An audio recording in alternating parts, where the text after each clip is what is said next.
just heard Chris say he was going to click it over. I believe we were live. Well, okay, we're live. Welcome, viewers. My name is Marty Uran, and this is the NAGP season opener for the Thursday night GT2 season. And I have with me John Wathen and David Pohl. Say hi, guys. Hey everybody, this is John. Hey, this is David. Yeah, tonight is a Super Pole qualifying. We will have each car out one at a time, running one lap to establish a time for the order of the qualifying race, which will follow at the end of Super Pole. Yeah, for those of you new to NAGP viewing, welcome. And just so you know, this is all three of our first attempt at a broadcast, so bear with us. We're going to be sorting some things out.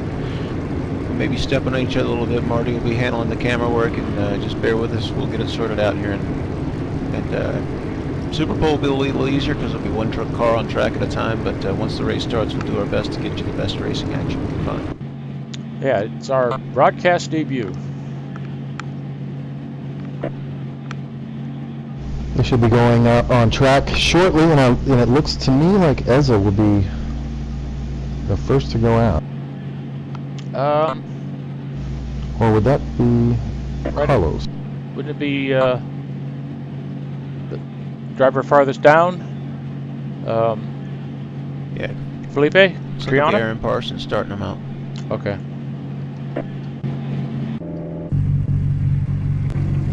They are having the drivers meeting first, so maybe just a couple minutes before first car heads out.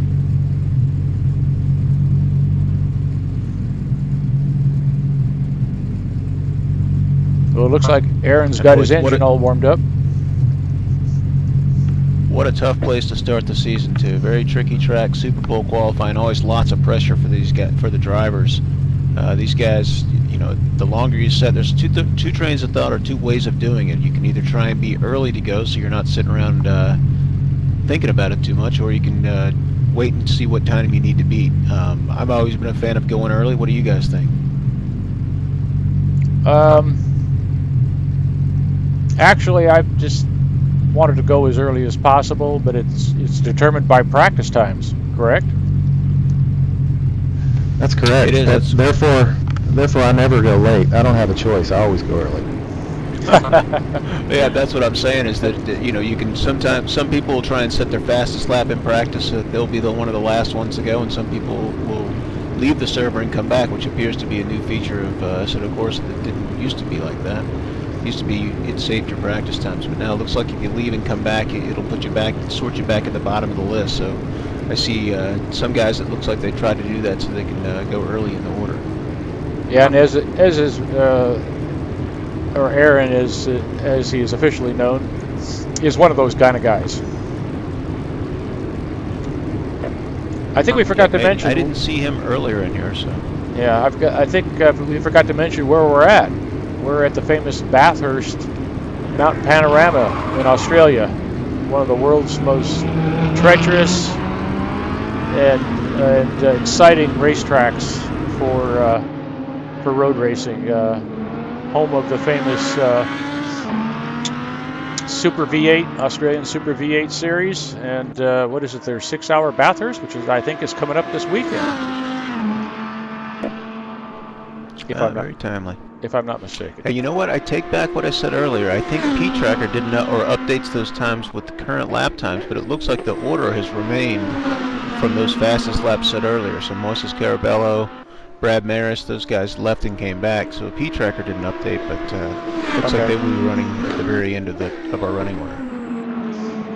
Well, Aaron Parsons is on track, running his out lap, getting those tires warmed up.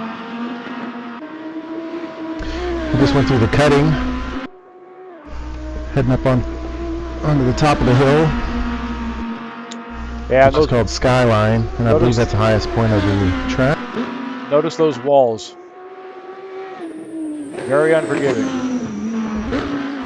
He's heading through the a lot of people. just testing out those walls for us too. Yep, Aaron coming down the hill now. What's going through his mind here, Marty? When you're doing a Super Pole, what are you thinking about on this out lap? It's a long lap here. Yeah, you're thinking you're on soft tires. Shouldn't be an overheating problem. You want to get them up to temperature. You want to get your rhythm in. See Aaron warming the tires up there on the straightaway. And that last turn, you want to be on it as hard as you can, as fast as you can across the line. And then you just want it as clean and fast, no mistakes. And while you know that you're by yourself, you know the whole world is watching. Here we go. And again, there's kind of two ways of going about this. You can try and either try and go for the Super Bowl. Aaron Parsons has certainly done his share of those. And as he starts his hot lap, you can also just try and get a solid one and maybe just kind of solidify. Oh, that's not the way to start it. Got a little too much wheel spin in the second turn. That's going to hurt him big time. Boy, and that's a tricky spot too. That's the same. Aaron and I are driving the same Lamborghini this season, and very tricky. As you come up, there's a little bit of unweighting of the back of the car as you exit that turn one. Very tricky to get the power down, and he was obviously going for it there. So another tricky corner here, turn two. You got to maintain a lot of speed through here. Looks like he got that one cleanly, but he lost time up that whole acceleration uphill run there. It's going to just crush his time, I think. Yeah. Unfortunate that Aaron's, his home country track anyway, the most famous track in his country. I know he loves to do well. Yeah, Aaron's our representative from down under.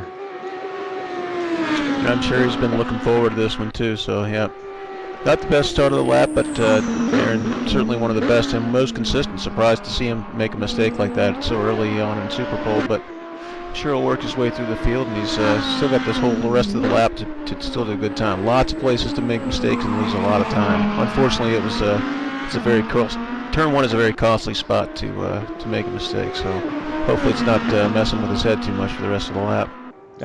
Aaron's a pretty cool cookie. I think too he was really intent because he's always a candidate for that top two Super Bowl finishers that get their positions locked in for the main event, regardless of how they do tonight in the qualifying race. I think maybe he just got caught out. He got caught out warming up his front tires, and maybe he just didn't have the back tires up to the same temperature. Yeah, let's see what he gets here. Yeah, that's I'm sure not the lap he was looking for. My guess is he'll go as quick as that in the race. But still a solid lap. He's not he'll to be be ashamed of, but it's certainly not the time he was looking for. You guys have a sense of what you can expect for top time here tonight?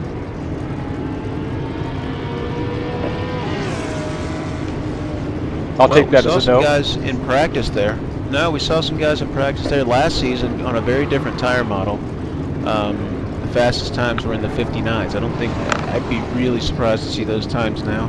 I didn't do any qualifying laps, but the fastest times we saw with guys who were attempting to do qualifying laps was in the 2-minute range. 2 minutes 0.5, I think, was the quickest lap in practice. There's a chance somebody could dip into the 59s, but that would take an extraordinary lap, I think, with this current car pack. Got Carlos out on track, Marty. Yeah, unfortunately, Ivan out on track as well. Hopefully somebody's gonna sort him out. Well, I think Ivan left on his out lap, but there you go. Carlos is on his hot lap. Oh, that may be Thank you, right John. then. Okay. Just sleep at the wheel here.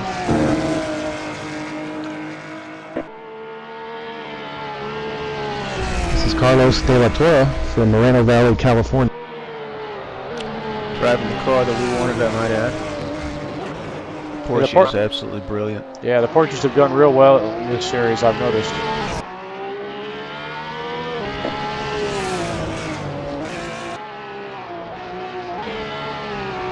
Well, we only briefly touched on it here, but the way this works tonight is Super Bowl qualifying. We're doing, everybody gets one lap. The fastest two lock in they will start this short race that follows on the front row, and they also lock that position, barring any penalties, for the next week's feature race, which is I don't know the distance now with the new series system, but the long race that we do. So those two guys are locked in. Everybody else in the race that follows this is going to be racing for their starting position in that race. So single lap important. You want to get a good place to start, even if it's just sort of starting this shorter race, so you can lock in that grid position for next week. Yeah, starting to get some points. I think it's 1 point for pole, and then in that the short race we'll have top 3 places will also score points for the season. Carlos, something happened. We missed what happened with him because he didn't finish. I don't think a 2:10 is what he was shooting for.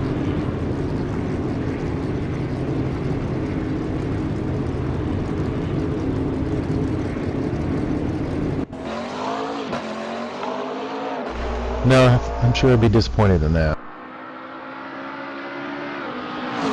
Yeah, and I hadn't seen him on the serve. I don't know what kind of times he was driving, but some of those guys on Porsches were doing quite well. Ivan looks like he might be struggling on his outlap here. His connection is not looking 100% either.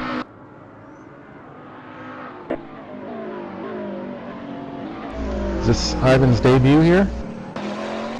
Yep, he did the fun race with us last week, and this will be his first official lap on NEGP though for the official season. So he's underway to approaching T1. So Ivan's from Colombia. There's several members from Colombia.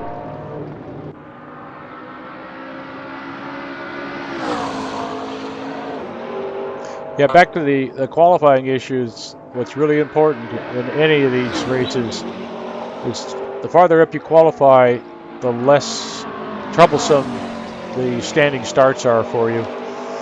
You're up front with the best drivers, and you have the fewest opportunities for a schmozzle, as they say. Who was it that coined the term schmozzle? Yeah, I think that was Brad. that was from Laverne and Shirley. Well, yeah, originally, but I mean in terms of motorsports. I don't think Brad can be credited for the first time use of motorsports. No, it's one of the big network broadcasters. I can't remember his name. I can see his face. Yeah, and not especially on a track like this, not only the start in turn 1, but the whole first time down this little S turns down the hill is first lap. It is a nightmare on cold tires. Yeah. This new tire model in Assetto Corsa, it really takes, especially online in a server, it takes at least a couple of laps. This track does not get the tires doesn't heat them a lot, even though it's a lot of little twists. It's all shorter corners, so they don't generate a lot of heat early on. So it takes at least 2 laps to get the tires up to temperature. So lots of potential for danger, and especially over crest on those twisty hills and coming down the hill with those walls close proximity. There is potential for mayhem for sure. And the tendency to want to go two or more abreast. Yeah. That's just to admit defeat on the corner entry and line it up through there. All right, here comes Ivan. Yeah. See if he can.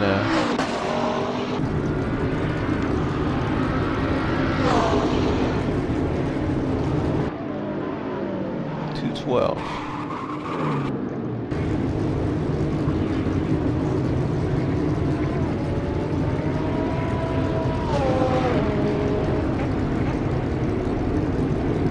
We'll get a look at everybody while I find the on-track car. Rodrigo Triana. Little shifting through there. Yep, there's Rodrigo driving the Audi. Those guys were kind of late in picking their cars. They missed draft night, both the Colombian teams. So they both ended up taking the Audis. It's a good car choice. It's a nice car, lots of top speed, very very comfortable drive, well balanced. Yeah, I took the Audi out. Good choice, and they get to all. I'm just gonna say I took it out the other night for a few laps here, and it's like I really enjoyed it. Considering I didn't have a setup, and certain features of this version of Bathurst is a little different than what I've driven in the past. But it was a hoot.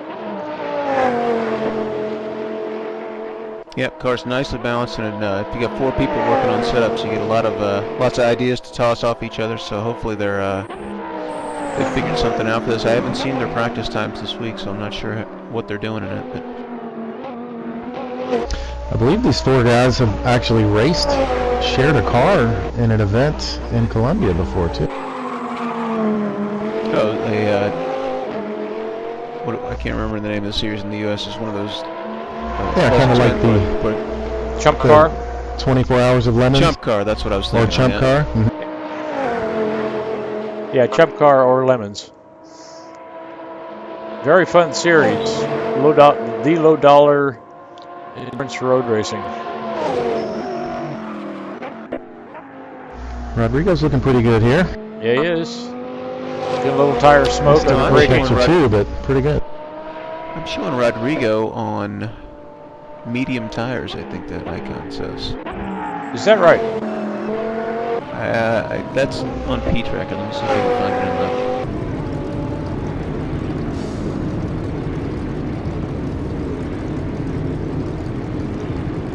the... No, according to the just in-game, it shows on the Super Softs. The P-Tracker didn't have that right. But it does show Carlos did his laps on the softs. Felipe's showing super soft tires now as well. Catch up here, Marty. Come on.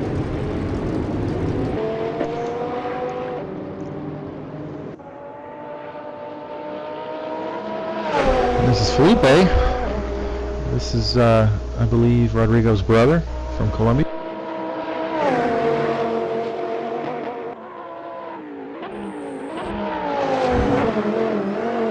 Ooh, you don't want to hit that curbing. Yep, that's going to cost. I think he saved it. Yeah. Because car damage will kept slow you down. But that's going to cost some time there. Yep, big, long, fast straights here. You do not want any aero damage at Bathurst, that's for sure.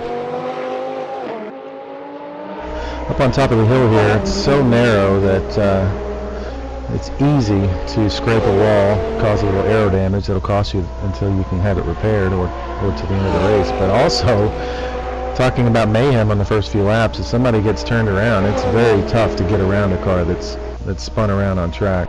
The worst spot is here. Somebody always gets turned around. Blocks the track. Yeah, and it's very tough. Tricky spot over the crest. It's hard. Right, John.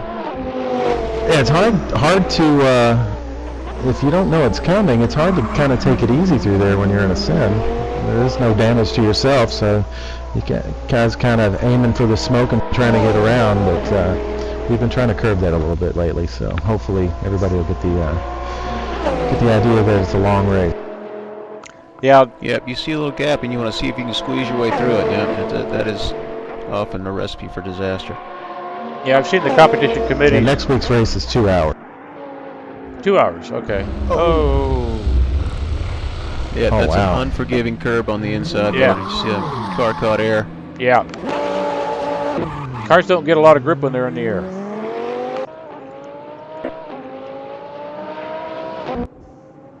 Well, we're going to have another one. Getting a lot of that. This is an unforgiving track for sure, so we're getting a lot of people who are going to... And these are experienced drivers, too. Felipe's not a rookie.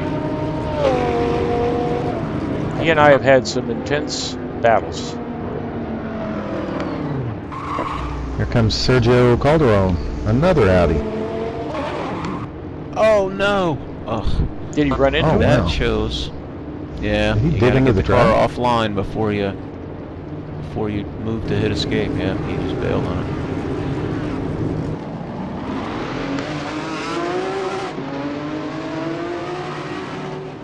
That's unfortunate. So, Bjorn is on track by himself. Is that right? Yep, I believe Sergio went back to the pits. Well, look at how low and wide that Ford GT is. That is a thing, looks so much like a prototype. Yeah. Almost like a cartoon car. Fantastic to drive, though. It is. Yeah, I watched a lot of the Rolex 24 Daytona, which was the debut for the Ford GT. The commentators were having a hard time distinguishing it as a GT car because it looks so much like a prototype when it was running with prototypes. That's true. I happened to go to that race, and when we found this car in the garage, that's the first thing I said to the guys I was with, is that looks like a prototype car. It looks like the roof line is about where your hip would be. Well, here's a... Yeah, it's very low. And you can see it's got aerodynamics. It's got holes that go all the way down the sides of the car. I think they call those flying buttresses.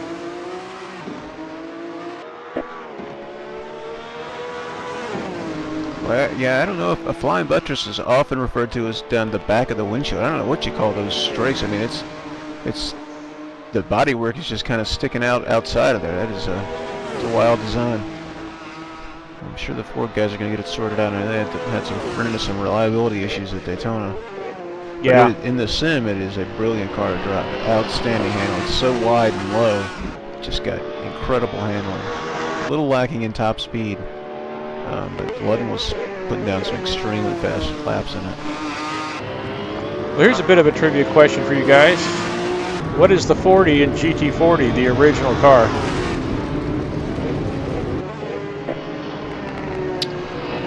had something to do with the dimensions, didn't it? Yeah, close. 40 inches high? Yeah.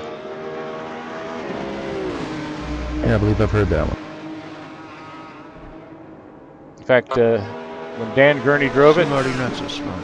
they had to put a bubble in the roof to clear his head. So tall. Yeah. He's so tall. They call it the Gurney bubble. That's not related to the Gurney flap, is it? No, that's a different device, obviously. The Gurney flap being an attachment to the wing.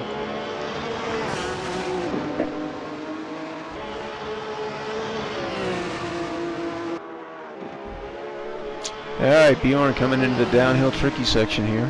He's looking I pretty forgot good. This guy's driving around. We're just enjoying looking at the car. Yeah. It's a He's lovely, looking pretty racing. smooth. I forgot. it's a lovely He's coming day. up the crest of the hill now. Lovely day at Bathurst. Oh, he saved it. So easy for the car to get light as he comes down through the curbs there. Looks like he handled it well, though. Pretty steady so far.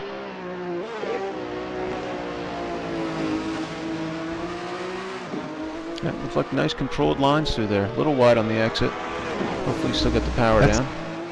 It's probably the toughest corner for me is that Forest Elbow that leads onto the huge Conrad Straight. Yeah, boy, I tell you, the track just drops away from you. It's really hard. You got to turn in what seems like 4 curlings too early, and then there's just the grip just falls off. But it's so important to get that right to accelerate all the way down that long straightaway. It's like Bjorn, he's looking smooth and steady on this whole lap. So we'll see what the time comes out. I think it should I think he's going to be up there. Yep. I think it's he may be looking at provisional pole here based on the times we've seen so far. Oh, just behind Aaron.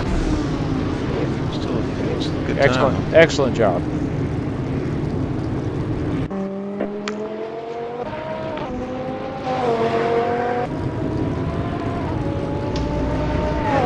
Suspect the Sergio again? I think they may have given him a rerun. Yeah. So he made contact with the previous car on the track. Is that what happened? Yeah, I think my guess is the previous car when he I can't remember which one of the Trions it was, but he went to return one, didn't realize how close Sergio was behind him, so he stopped there to escape, and Sergio got through there before he could do it. That's right. He had a Now that is a spun out. smooth-looking exit on turn 2 there. Yeah, that's a great line. Oh, you're a little loose there. Yeah, might have jinxed it for him. That shouldn't cost him too Another much on the tricky brake. spot to get the power down. And it leads to this long uphill acceleration. Even though the track's twisting around, it's full throttle this whole way up there. So that over crest acceleration is really important to get it accelerating early. Yeah, the change in elevation is so extreme that you're constantly getting dramatic changes in tire grip. As the car unloads, and there you go. That was a demonstration of what I'm talking about. Yeah, and I'll tell you what, having tried some done a fair amount of laps here. Just watching guys makes me clench and nervous. The car gets so light down through that S turn, but you've got to just maintain the speed through it to get a decent time. So yeah, and the car's got to be pointed when it gets light, so it goes where you want it to, because you can't correct. Yep, and all those downhill corners, you got to turn the wheel so early into those corners. There's just the grip fall and track falls away. It's just very, very tricky to get the timing right on that. It makes me wonder how these guys, what these guys are thinking every time they go through that so fast curvy section at the top of the track with walls on both sides in real life. It's just wow. You could say they earned their pay. Yeah, do a 24-hour race there. Sometimes you got to go down through there. Crazy.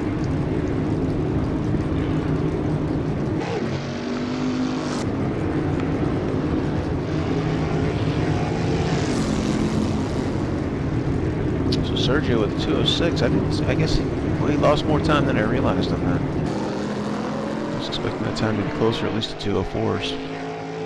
Oh, we have Matt Taylor in the C7 Corvette. So David, you've driven all of these cars, I would think.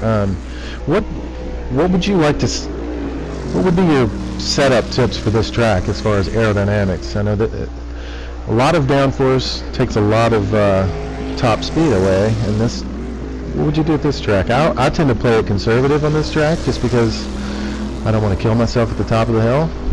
And but there are two very long straightaways. So what do you think these guys are doing here?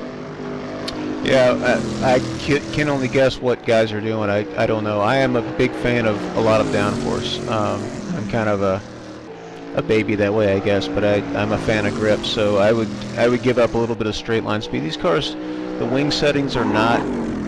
They don't kill your top speed. You're certainly going to feel it at the end of the two long straights here. But the amount of grip, the extra grip you can get, and the extra security, and as you come down the hill, especially. With the extra downforce, for me personally, it's certainly the way I was using 4 and 6 or 4 and 5. My guess is most of the guys are using at least a 3 front wing and probably 4 or 5 rear wing, maybe as much as 6 depending on the car. A lot of the cars are very different, so it's kind of a personal choice, and some guys are willing to risk a little more than me, and some cars are a little more stable. Lamborghini's a little twitcy at the back, so. Every car and driver is going to have their preference, but if I were choosing, it would certainly be a high downforce setup. So David, what range is that, front and rear? Well, the front wing goes from 1 to 4. I might go to 0 to 4. And the rear wing will go up to 10, but very seldom. I've never used more than 6 or 7 on these cars, just the way the downforce range works. And all the cars the wings are all equalized in this class of cars, so the settings tend to be the same. They're a little bit different in downforce through the diffuser and some other bodywork things, but generally the wings generate the same amount of downforce. So it just depends on the mechanical grip of the car as to and what each driver prefers. But usually somewhere you're going to see on the higher downforce tracks, you're going to see 4 in front and 5 or 6, maybe as much as 7 in back. And the low downforce tracks, maybe as low as 2. Even at somewhere like Monza, I wouldn't use lower than probably 3 on the front wing. It just doesn't have that much drag, so it's worth it to have that little bit of extra grip. Right. But John McIntyre on track now. Saw Matt Taylor had a little issue, hit the wall. I was trying to find Matt, and those guys were a late car switch. They started out with 650, and one of the two, maybe both of them, didn't like it much, and they switched to Corvette, which is, we had those ranked equally in our draft, actually. The C7 and the 650 were about the same on our draft list. And also this Aston that John's driving right now. It's really nice car to drive there. Wanted to mention, got to meet Matt Taylor last week at the Rolex, who came down from Iowa. Oh, great. Yep, nice guy. Here's Johnny Mack He's from Southern California via, I believe he grew up in New Zealand, so actually he's probably closer to Bathurst than Ezra, as far as where they were born.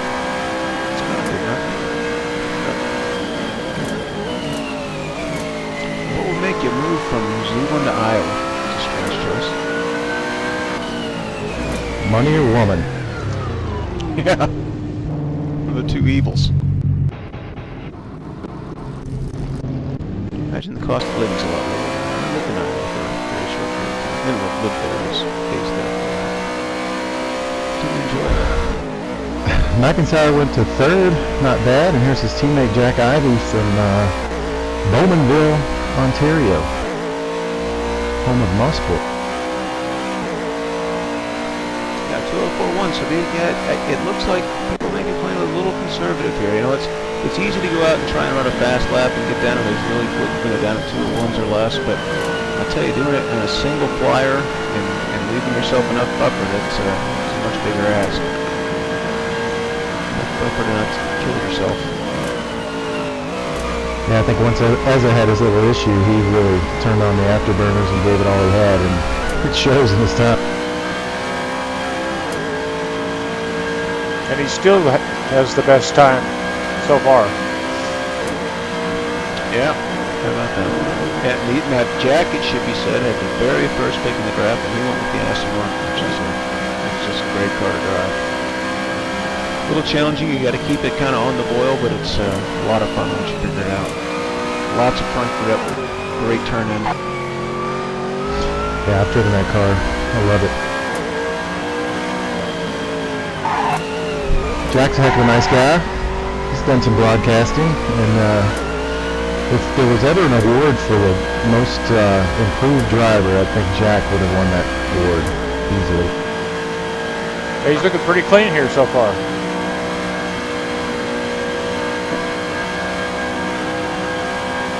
I'm sure his pit crew will be happy if he brings it back clean.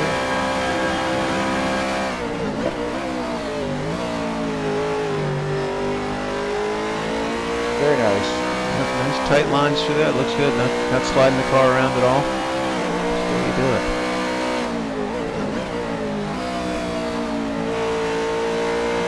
He's showing good confidence too. It should be a decent time. Yeah, 2.5s. That's not bad at all. He's up to fourth. Original fourth place. Good job, Jack.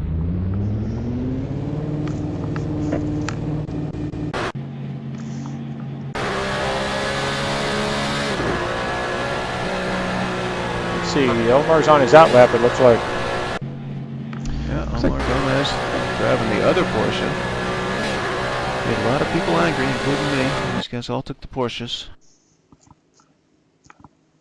There's a little whiff of tires, but this is not his timed lap. I'm not sure how you tell that.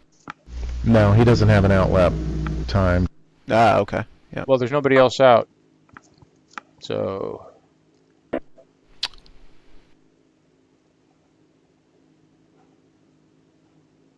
let's see here.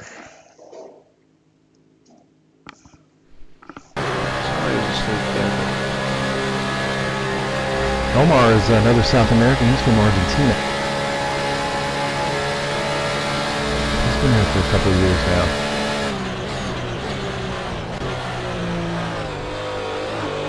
Yeah, both Omar and his teammate were showing great times when we were practicing and leading up to that fun race before the draft. So he's really got this Porsche figured out. We'll see. Bathurst is a unique place, but they seem to be enjoying this car for sure. I think they were the second pick.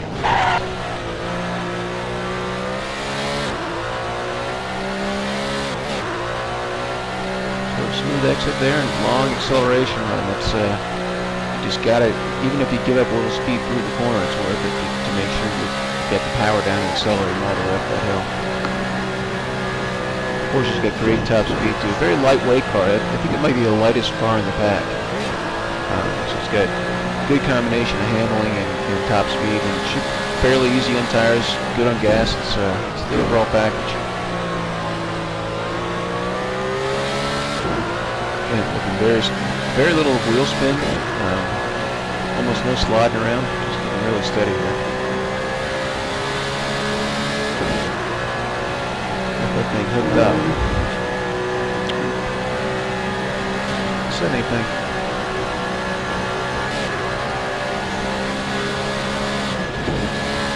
Just critical down. A little bit of curb's okay. Yeah, you get it slowed down. That's that nice, good line through there. A little bit of whiffs of smoke, but nothing wrong with that on the downhill parts. Last exit on those long straight. I thought he pushed out a little bit there. Well, the car was trying to push, but yeah, it looked good. Nice exit.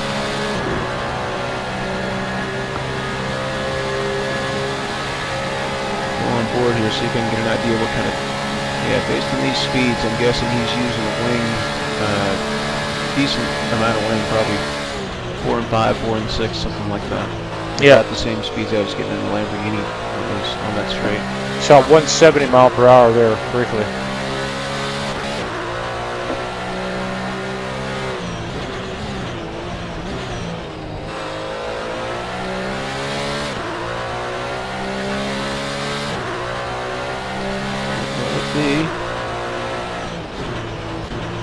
Fifth place. Nice job, Omar. Boy, I'll tell you, that Aaron Parsons lap is just looking better and better, because that was a good-looking lap by Omar. I was expecting faster times than this, but maybe this is what it's going to be. Here comes Jaime Moore, the fourth of the four-man Colombian team in the Audis.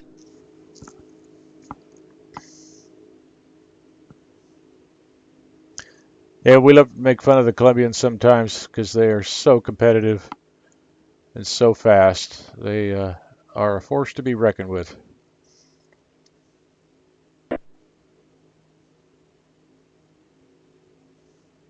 Ooh, definitely wide there. But like their countryman Roberto Guerrera, that's very fast, but got to make it to the end to finish. And that left-hand uphill corner is so tricky getting the power down, and there's a couple of different ways of entering it too. You can try and keep it tight, or take a wider line and carry more speed through, and either can work well. But getting it just a little bit off, like little wall there. That hurts. If you get outside of the groove, there is just no grip, and it's the same thing here. You get a little bit wide, and it's just no grip at all to try and get the power down out of the corner. Yeah, that's a good point, David. It's not going to be... like every racetrack, there's a groove, and it's the dark section of the track where the rubber's laid down. That's where you get the best grip, and you will go the fastest. And you just put an outside tire half a foot outside that dark area, and you're in the gray, and your grip just starts going away. Yeah, and that's the trick, is to keep an eye on that outside tire. That is... You nailed it. That's as soon as that loaded tire gets outside of that grip line, it's the end of it. Yeah, and it usually means you want to be looking to keep your left inside tire as close to the line or the curb, or even on the curb in some situations, to make sure your outside tire stays in the grippy part. So pull up further than this. That is not where you hit escape. Yeah. Jesus. Here comes Barrett Rolfe, one of our. He's just coming back after being gone away for a while, but he raced with us years ago in the Saturday ALMS League. Oh, I didn't know that. I was just going to say that he's a new guy. I didn't realize he had raced in Saturday before. I'll tell you, he was looking speedy. He's teamed up with Salem, and they got this Corvette moving. Corvette's a great car, and they really have it figured out. Salem, both of them were very fast on the fun race we did. It just tends to be a low preparation race, so that means with some time spent, I'm guessing both of them are going to be very competitive. Yeah, I remember Barrett from the Saturday ALMS. I thought I recognized that name. Mm-hmm. Yeah, Barrett's, I believe he went to school. He went to college, trying to be a race. He wants to be a racer or a race engineer, and I believe he's been doing that. He's in Las Vegas now, and I think he's from the Northeast. But Barrett actually made it onto the TV show, the GT Academy in Gran Turismo, a about a year or two ago. I remember that on the forum. I didn't remember that was him. How about that? Well, that's a good-looking line on the downhill S's. It's the best through there we've seen anybody so far. I didn't realize that was him. He did pretty well, didn't he? He did very well. Yeah, he kind of got. I thought he got hosed. I think he was the best driver out of all the four. I think he was one of the final four guys on the show, and he was very good. Why were there some subjective ratings in the finalists? He was just quick. I think he was just quick or quicker than all the guys. They just did some kind of crazy like Gymkhana race, and he didn't do very well. He had a spin out or something that cost. That's going to be a good time. There you go, 2019. Nice. A new top time. Yeah, that looked very. Yeah, he's the first one I've seen really nail that the second half of that downhill S's there, and I never remember the names of them. But that was also textbook. It's like no mistakes, because the mistakes hurt you more than trying to gain that extra 100th of a second. Yeah, Corvette be really happy going up the hill part. Lots of torque in that car. Really wide power band. So yeah, that was a good looking lap. Really solid. And now we have David Zahn, another newcomer on track, driving the Ferrari, which is another brilliant car.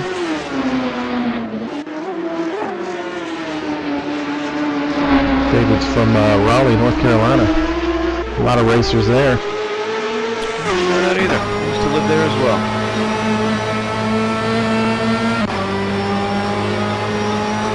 He's been doing a lot of practicing. He was, I believe this is his second or maybe third season, but he and Trevor have been putting a lot of time in, and hopefully they'll do pretty well this season. Yeah, I know both of them have been spending some time in the NAGP driving school with Brad Maris et al.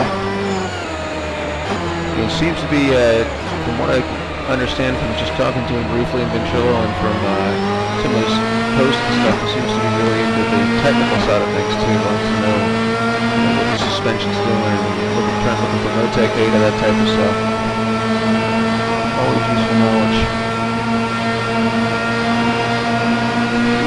260 under the plow. And he might have a lower downforce setup on here because his speed was 5 or 6 kilometers an hour faster than what I was hitting through there. So a lot of straight line speed. Ferrari's good on top end, but that's very fast.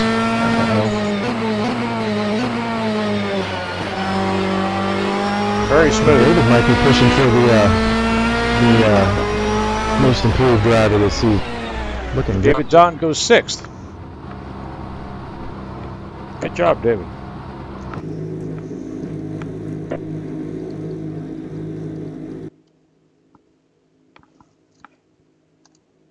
Looks like Iggy's coming up next. Iggy Ciorda, he was from Argentina.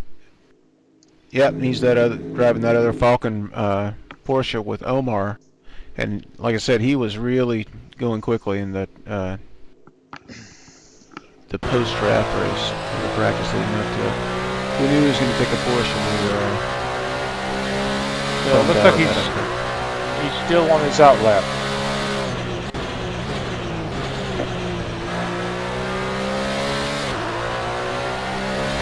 There we go. See if we can get the power down through here. This is a crucial corner. Pretty conservative, but it's good power, no wheel spin out of the corner. I think some of these guys are noticing how damaging mistakes are, and they're making a real effort to stay conservative just to get a good time in.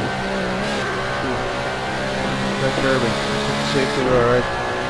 Safely through there, but touching that curbing can really upset the car. There's that tricky uphill left-hander. Oh, he's wide too. Oh, he's going to get a good exit here though. Got to turn back in. The lightweight Porsche will accelerate well up the hill as well. Yeah, and that light front end changes directions really quick.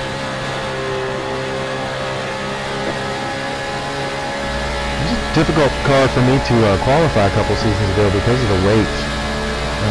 When it was low on fuel, it felt quite different.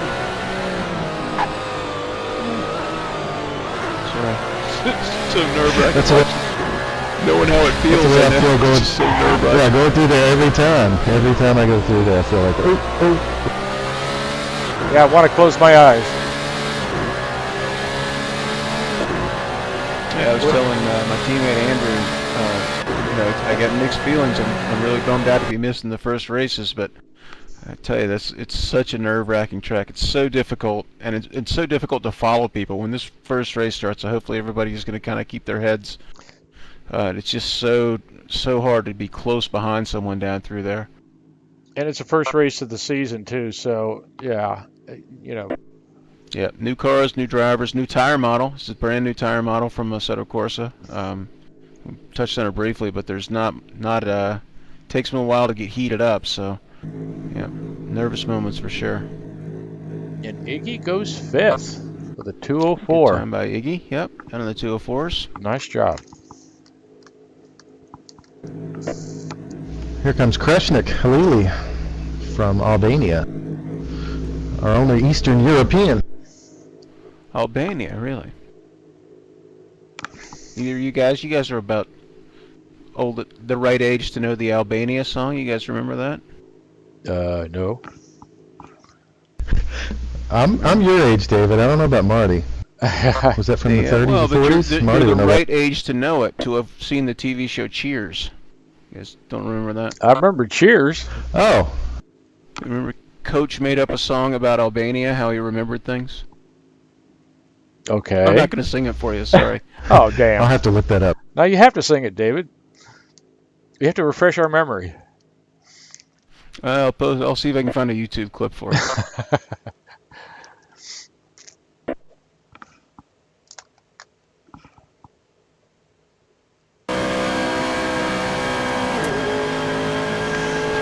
Aston Martin. Beautiful Put car. the car about halfway through there. There you go. That's a good line through there. That golf paint job. That curve. That golf paint job would make a Pinto look good. That's right. There was actually a racing Pinto in the classic section at the Rolex this week, and it was kind of fun. Yep, those things are getting kind of rare. I think the hobby stock racers have Somebody said basically it was Pinto? beat them all. Was it the Pinto that had the problem with people running in the back of it? Catching on fire? Yeah. That's why there's not many The around. movie Top Secret. Late break in there. I got it turned. Nice.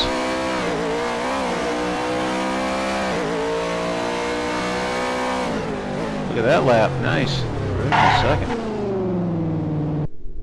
All right. Excellent. Kreshnik, nice. Crushed. He'll be happy with I that. didn't see that coming. There's his teammate. Pressure's on now. Stay in third. That's the way I do it, too. Keeps the car, back of the car way more stable if you do it that way.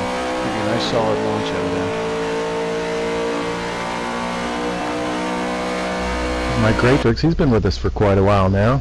Yeah, he's Another Canadian. my old GT1 Thursday night teammate. Nice turn in there. Ooh, nice. Very good. Good line through. That's perfect. Maintain a lot of speed. Use all the road. You paid for it. Good line. Nice tight through there. Yeah, he's looking solid here for sure.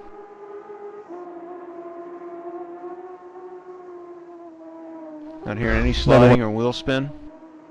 This is another one of the guys I'm hoping to meet someday. He's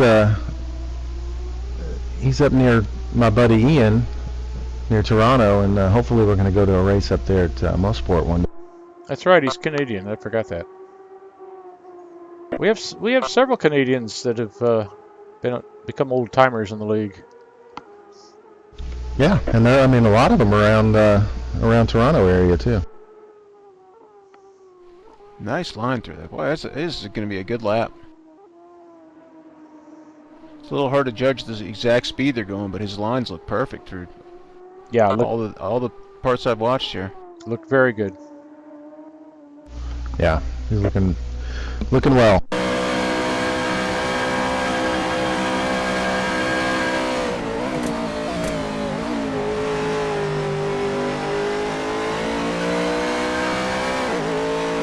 Watching his hands on the wheel, it's like the car's doing exactly what he wants it to do.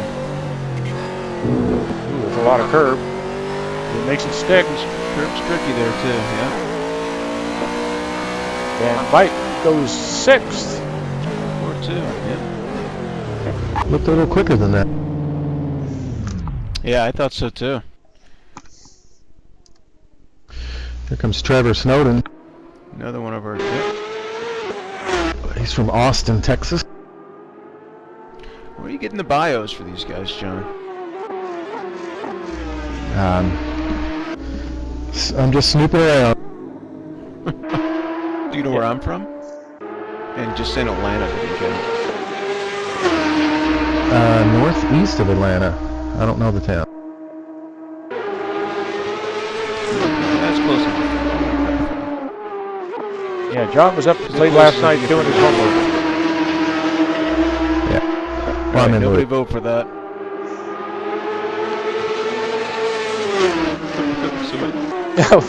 What Johnny Mac did, but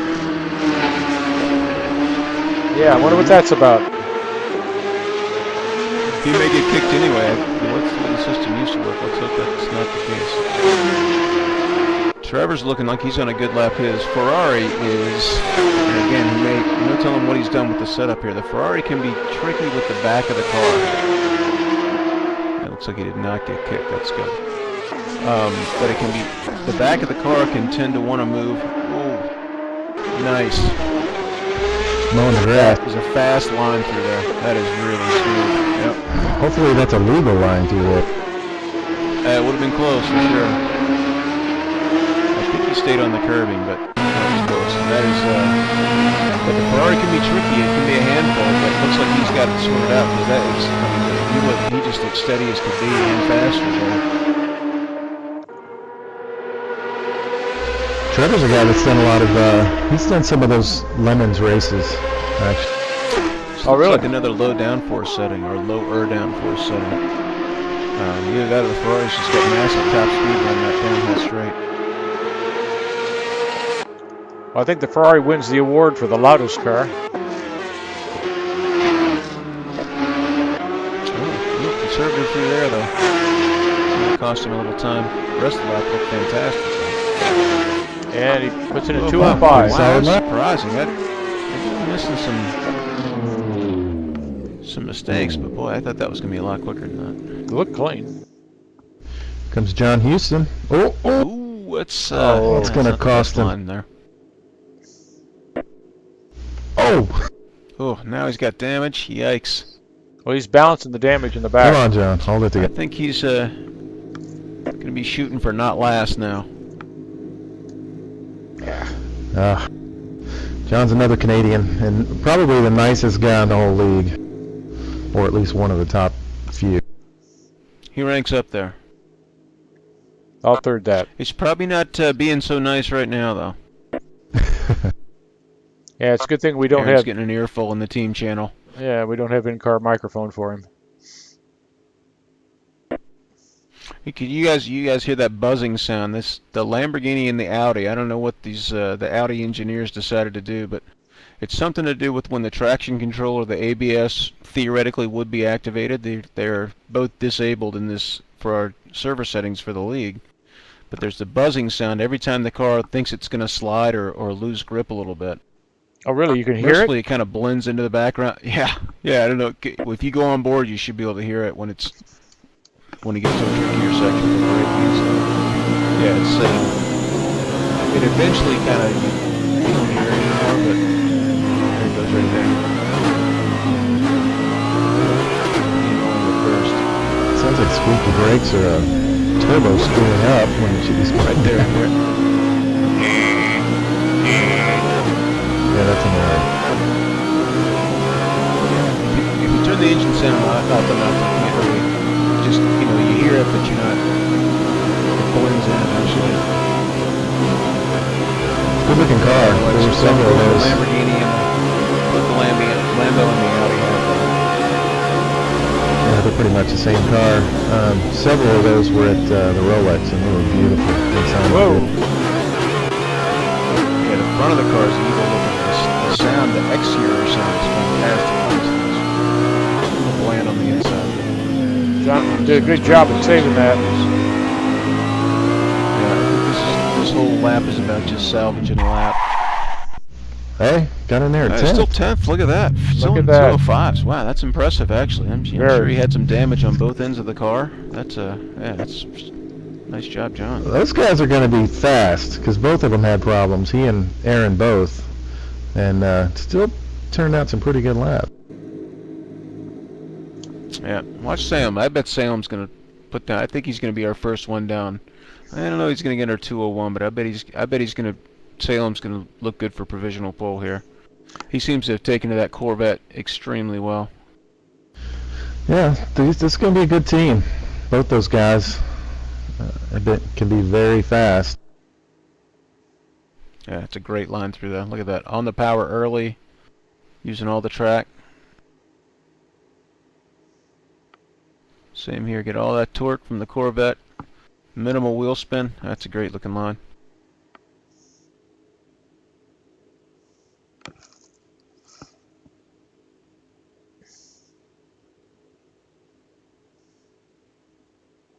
You can see the left front wheel bouncing around though. That's a strange graphical glitch. Hope it's not really moving like that. So he takes that far left. I never did that. I always stay over to the right there. I see some guys doing it. It seems to work for some people.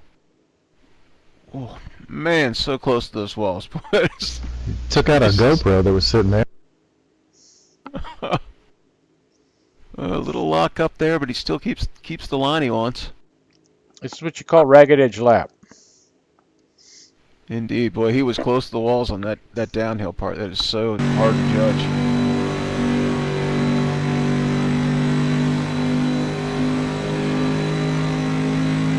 Another car that did well at the Rolex, finishing 1-2.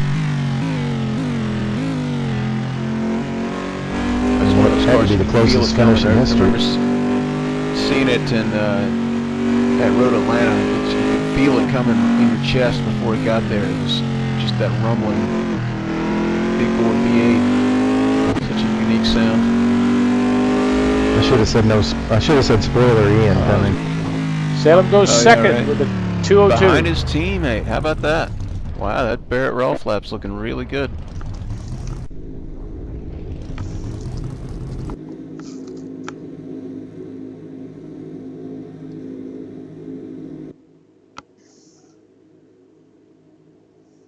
Yo, Kunos, clickable names. Wow, it's a hassle shuffle Here comes there. John Ludden from Texas. Oh, yeah, watch for that. Ludden has been outrageously fast. His Ford GT, great car, and he has really been putting a lot of practice time into. John is, he's the obsessive type like me. Between us as teammates, we put more practice time than anybody else on the planet, I think. I believe Ludden, See, there's the tight line coming up. He's got a lot of wins in AC already. He's probably got 6 or 7 wins in this sim. He is really taken to it. Yeah, well, and he's certainly putting the time and effort into it too.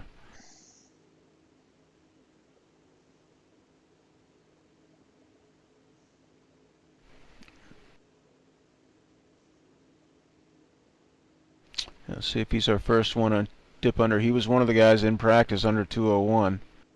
Boy, Yeah, he is using all the road. There. I think he kissed the wall in that Tricky one apex. turn in here. Yep, down. Yep, that's a good line through Right there out to too. the A little grass. wider than. The car can wash a little bit there if you get too wide. At least for my driving, but the some guys seem to be going quick that way. And some speeds from him, unfortunately.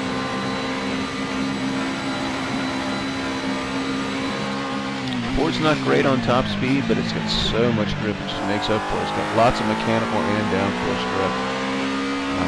I think that wide, low center of gravity really helps. for that, obviously, but it's a great, just massive amount of front grip. On the power early there. Yeah, that's a good lap. That's good. It should be good. That's There he goes. 2:06 though. Wow. We have a new pole setter, John Luden, with a 2:01.683. Yeah, Here comes Schubert. Thought the time was going to be better than that, though. That's showing that Barrett Rolfe and Salem Montgomery. Those are good. Those are going to be competitive times. I was expect John, I think, had set the fastest practice time this week. So I mean, that's 2:16. That's going to be a good time here. Like I said, it's Tom a lot easier to do that in practice than it is in on the Super Bowl. Schubeck's from Long Beach, California. And he's driving what looks like a Volkswagen. What's he doing in the Volkswagen Bentley? He's a Ford man to the bone. Hey, you guys got your beers ready? That Bentley is such a beast. Yeah, in real big, life. heavy, but such a incredibly fast car, though. That V6. I don't know how you fit it through these between the walls in this track, though. It is just absolutely massive. Bigger than, it's the biggest car in the car pack. Well, it may not be quite as, may not be wider than the Ford GT. I'm not sure, but it is a thing. And when you're behind it on track, you can't see anything in front of you. It's like being behind an SUV. That Nissan's a pretty big car too.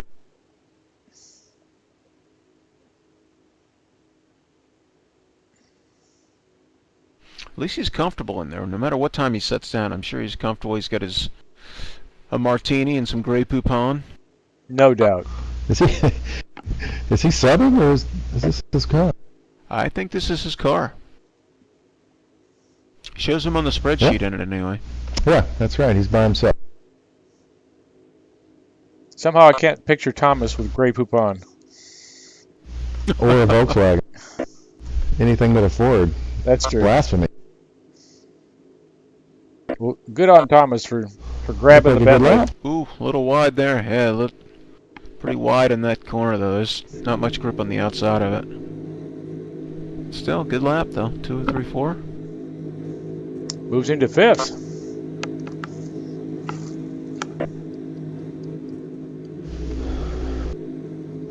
Here comes Andrew Werner from Hollywood, California. And your teammate, dude. Yeah, everybody be quiet so Andrew can concentrate here. There's work to do. No broadcaster's curse. Yeah, Andrew is a great guy. Got to meet up in L.A.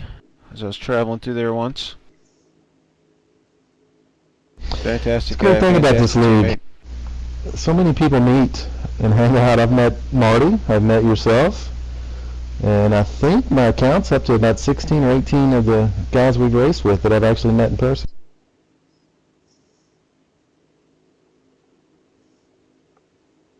Yeah, that's impressive. Yeah, it's always interesting. You get to know people online and have an opportunity to meet up in person, kind of thing, and it's really fun.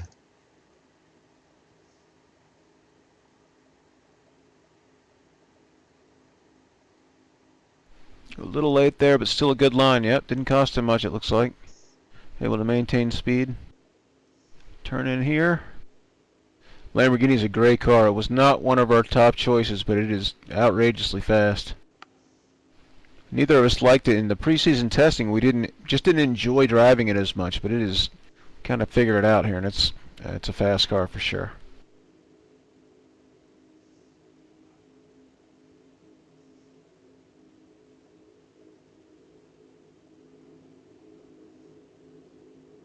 That sounds great too. Don't hit that. Oh, nice. Nice time through. Get tight on the inside and still not lose grip. Yeah, very good. Alright, 2019 though, boy. I mean, that's only half a second or so better from his best practice, time with race fuel and medium tires. So, yeah, it's not easy getting a good lap down in Super Bowl. There's no two ways about that. Good lap, man.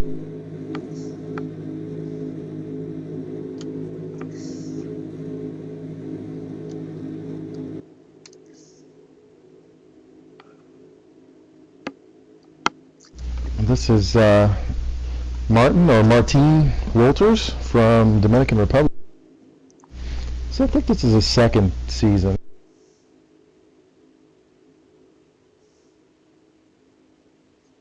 Yeah, Martin's a good guy. I did some racing with the Dominican League that these guys kind of came from. Martin, Moses Carabello, Ronny Nunez.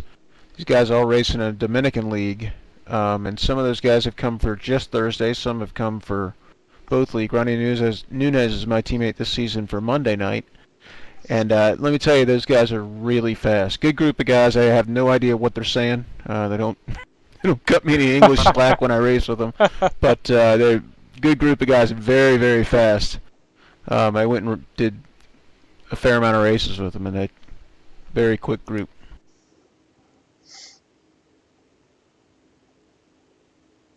Ooh, lost some momentum coming down there.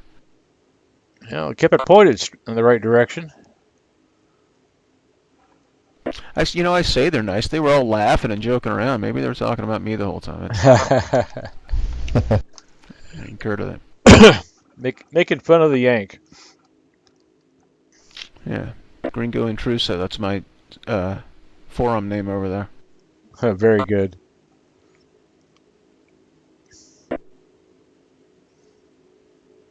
Yeah, Martin was loving the Porsche. Can't remember what he's driving on in their league. I think he might be in a Ferrari over there. They use the same car pack, by the way. A Monday Night League and use the same car pack that we use on Thursdays. Martin goes fourth with a 202 point. 202 flat. 058 or 52. Yep, that's a good lap. Keeping it clean pays off here.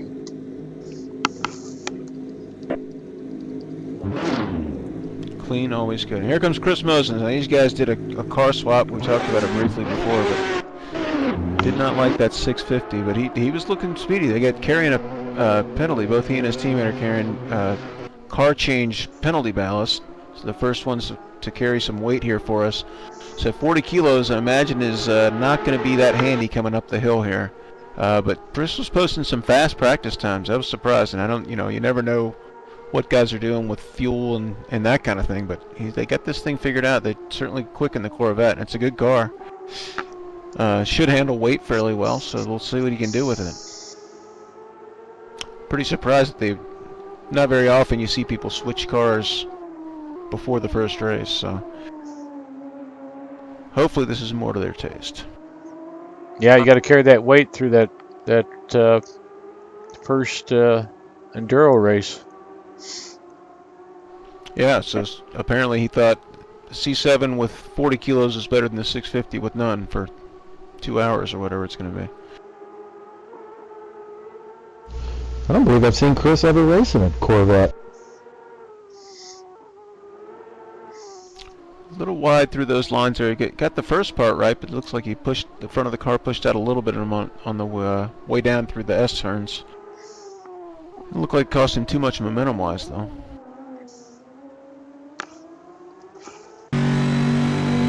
Chris is one of the founders of the league. Way back in the day. Yeah, you know what? And I don't know if you guys knew this or not, but he's won at least one championship here. I don't know if you guys knew that. I thought he won like 47 championships. I've heard that rumor. In 43 seasons.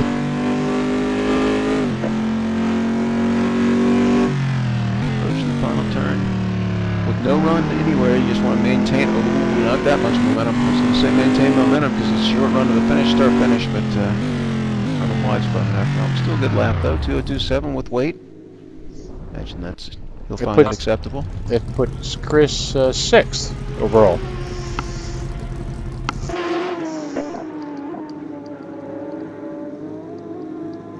Next up, Ronny Nunez. I believe from Dominican, although does he still live in Dominican Republic?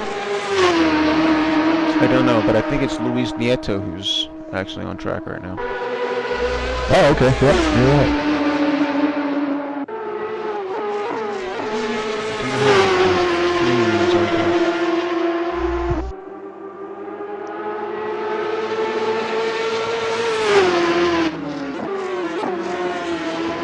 I guess it should be Ronny Nunez's teammate. should be noted at this point that the downside of being one of the last to go out is to have to sit there all this time watching everybody else make their runs and being ready to go. Yeah. I didn't see how long the session is, but yeah, it's been a while. So you've been sitting here cold all this time. That's always very difficult for me. I like to go early in the session. Some guys handle it great though, and go. You know, guys like Alex White who'd sit there for an hour and 15 minutes, and then they go out and just set their personal best lap. I don't know how they do that. Well, Alex is not from this planet. Well, that's a good point. Well, he's looking tight through there, though. It's very tight through that last section.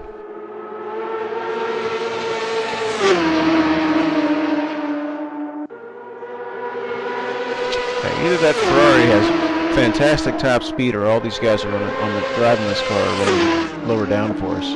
They're 5 or 6 kilometers an hour faster than I was going into that bridge.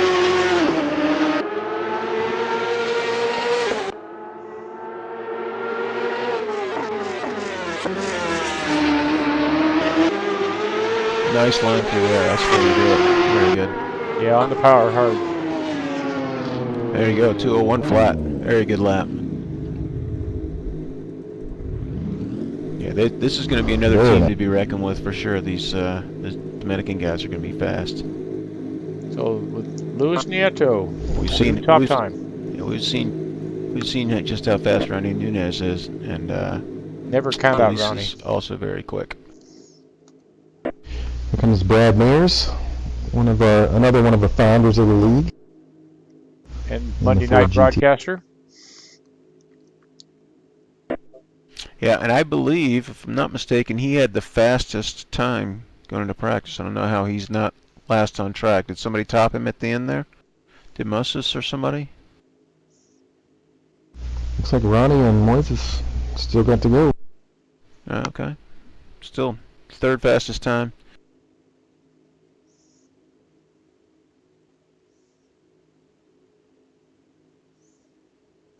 We get a bunch of stuttering every time this Ivan Verano joins too, and leaves. Brad's from Kansas. That is the line you take through there. Wow, that's perfect. Yep, fantastic. How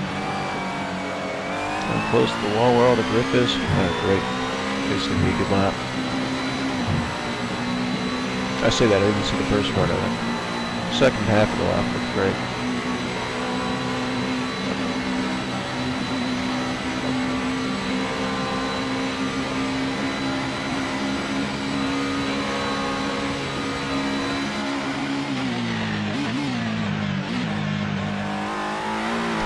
Just notice those barriers on the left side of the Conrad Straight are all going sideways. Somebody's going to get killed over there.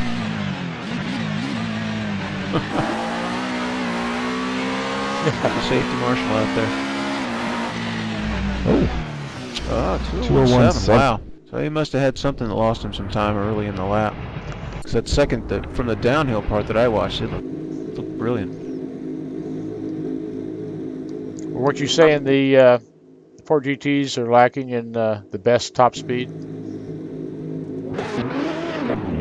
They don't have the best top speed, but I think they're certainly competitive over the best lap time.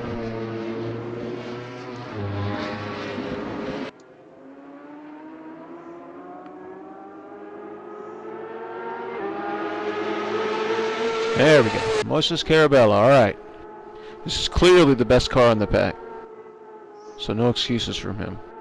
So he apparently had best time in practice? Actually, Ronny is the last one. I think Ronny had the best time. I see that. So he's on. Ronny's on his outlap. Moses is. No, I meant it's best car because it's my car. He's subbing for me tonight. Ah. If he gets the pole, it's only because of the brilliant setup I sent him. Of course. I taught him everything he knows.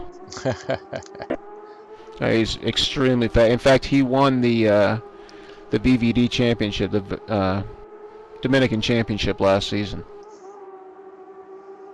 Very, very fast driver. raced part of a season with us last season as Al's teammate.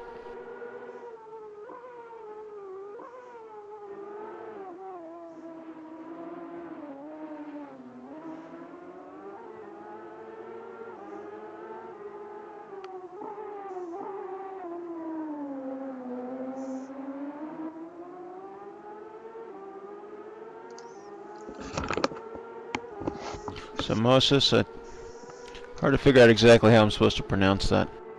He told me a couple of times, and I'm still not sure I'm getting it right. But it's not Moises, I can tell you that. I'm not going to even try. When he said it, it sounded almost like he was saying Moses. Ah. However you say it, here we go. It's going to be close, I'm guessing. He's been very quick. There you go. 2:0, just by a tenth. Nice. Yep. So the first person under 2:01. Very nice run. Well, here comes the second, I bet.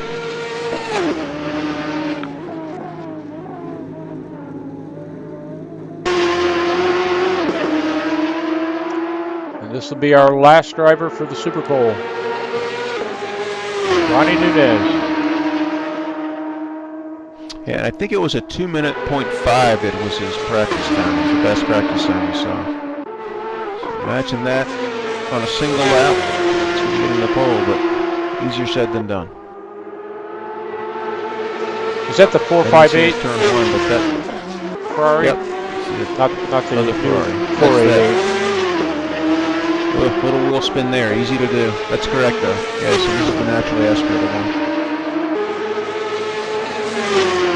I bet next season we end up with the new 488 for the official car of the Kuno Simulation. I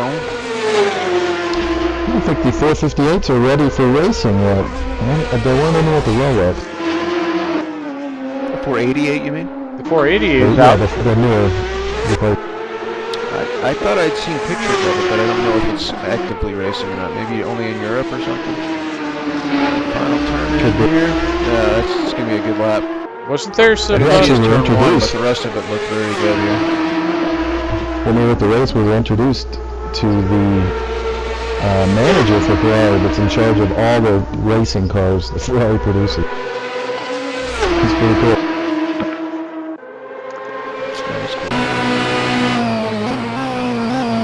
And also the head of NASCAR, which is kind of fun. The CEO of NASCAR, or the manager. Oh, was this through the Chuck Carter connections? Yes. Man, a good line through there. It's going to be a fast lap. It's going to be really close. No, it's not.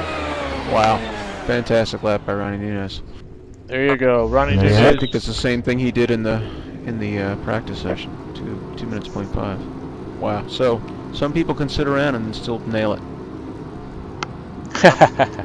In fact, it just popped up that was not the very best lap he's done. It's the second best lap. I bet the other one was close. There you go. Super Bowl qualifying in the books. Ronny Nunez and Moses Carabello locking in that first 2 rows. Great job. Dominicans taking over.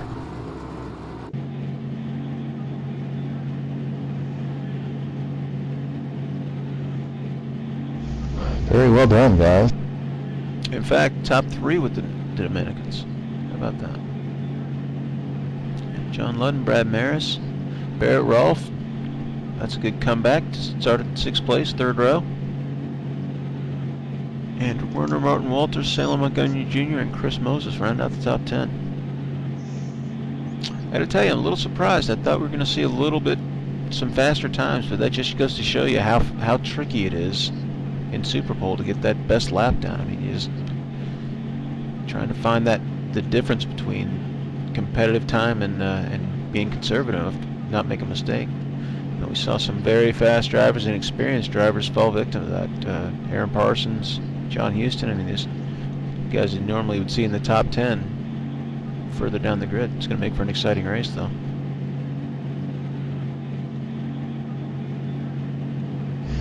Yes, very tricky. Not the easiest track to pass. Yeah, you know, you would think it would be with those 2 long straights, but it's just so hard to get a good run on somebody. And the, the straights aren't exactly straight. The one after turn 1 is probably your best opportunity if you can get a good run. But trying to get a fast run and then a good exit from T1 is very difficult to do. Then you got to try and go side by side through what is not a slow corner. That's not an ideal place to be alongside somebody. So yeah, it's a tricky thing to do, and it's then you got to go downhill with this big group. But it's going to be a better than me.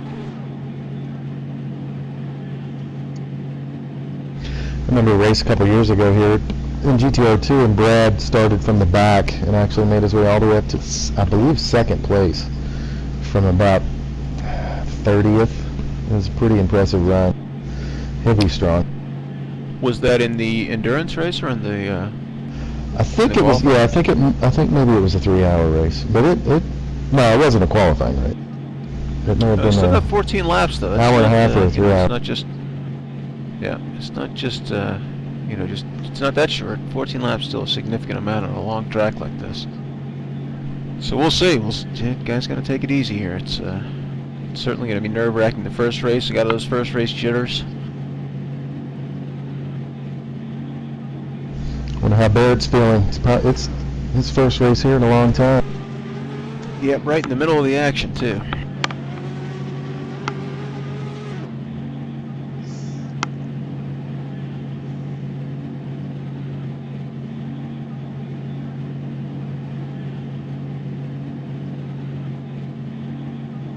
Yeah, we got a whole slew of drivers there in the 11 through 20 spots that are all quick drivers and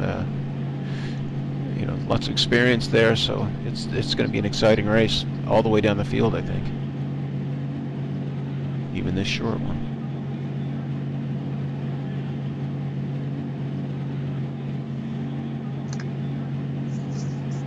And you got guys like Felipe Triana. I mean, he's fast. Didn't get his best lap in. Sergio Calderon, Matt Taylor. I mean, these guys are all near the back of the grid. They got some work to do, but it's going to be exciting. Omar Gomez, I mean, those guys are they're out of position in terms of their relative speed.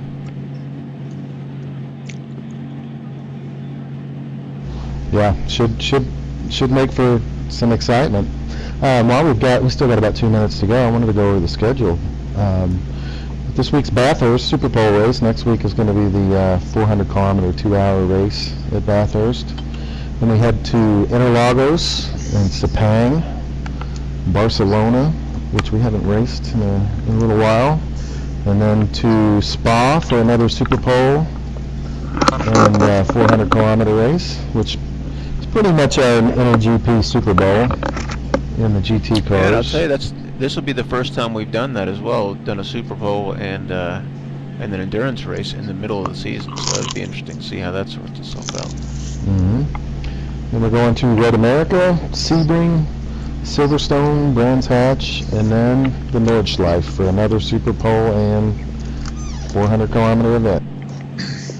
Yeah, for Nordschleife, just imagine the trickiness of this track multiplied by 3 times or so. So the lap's about 3 times as long, maybe more than that. It's you got 2 endurance events that are very, very difficult, challenging tracks. Just you want to go do laps on them for 2 hours, much less with a whole group of cars. Yeah, I did the 3-hour season ender. I jumped in it last season at Nordschleife. Very manly event. Yeah, that was a lot of fun. 25 seconds to go. Who's getting excited? I'm nervous.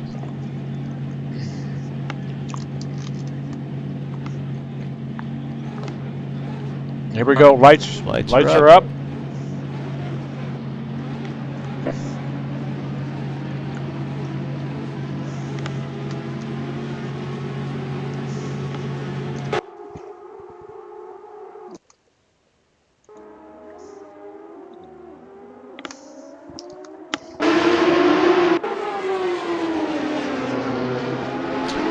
Looks like we got a reasonably clean start here. Ronny Nunez did not get a good launch. Moses Carabella got the inside line. He's going to take first place.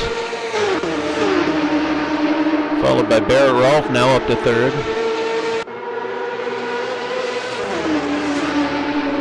while I try and sort my way through the cameras here. Ooh. Ronny Nunez took the place back with top speed of that Ferrari. Whoa. Oh, and now somebody... Yikes. I think everybody can get around clean if they just lock it down. Oh, is that Andrew? Yeah, that is going to No, be they're crashing a back there. mayhem. Yeah, everybody's running into everybody. Yikes. It's all red Everybody's ass. come to a stop here. There are about 15, 18 cars just now getting Yeah, going. I don't even know how to keep up with this. I mean, everybody has literally come to a stop here. It was the second place and third place cars that had contact, and it got Carabello sideways, and then just a chain effect from there. Wow. Oh, what a nightmare. One of the Ferraris is spinning. These guys are still on cold tires. Now they got some aero damage. This is just going to be, yeah, that's no fun at all. Not the start we were hoping for.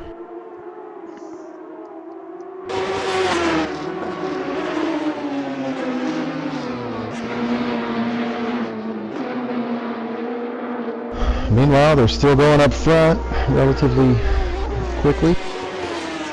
Dropping back to the field here just to see who's still on track. Finally able to cycle my way through. So we still got Ronny Nunez in front, followed by being pressured by Barrett Rolfe, and I mean he is really good. Oh, there's contact. In fact, touched him.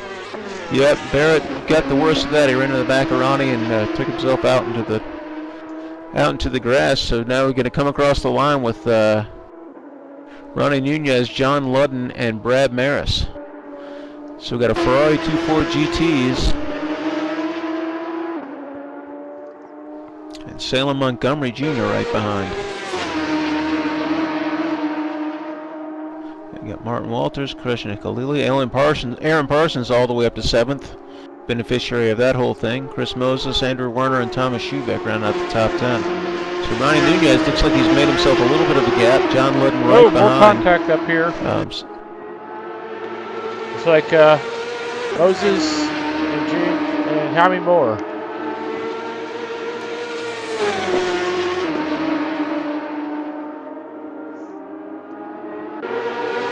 Moses Carabello, I assume you meant?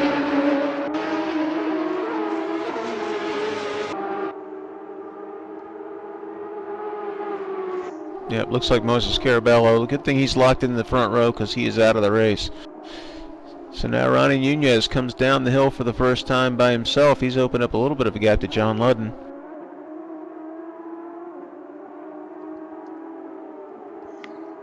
Aaron Parsons is moving up on Krishna Khalili.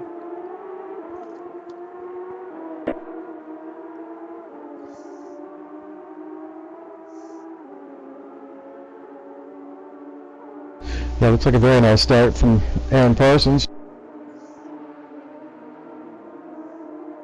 Yeah, so we got a little gap to that top 4. Salem Montgomery Jr. now starting to put some pressure on Brad Maris. Then we got a nice little group here of Martin Walters, Francis Clearly, Aaron Parsons, Chris Moses. And Parsons takes it down the inside of Kreshnik. He gets that pass done. Now he's got sights set on Martin Walters.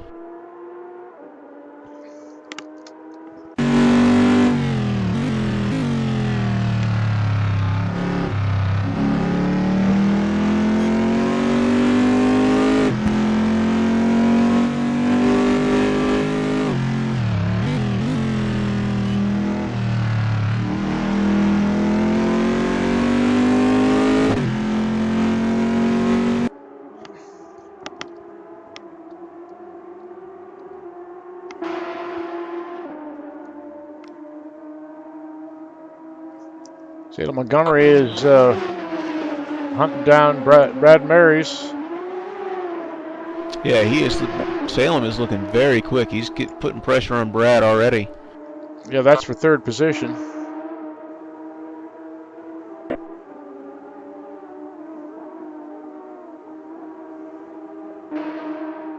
Salem's also good at this track. He had a win here in one of our, I believe it was after the season events.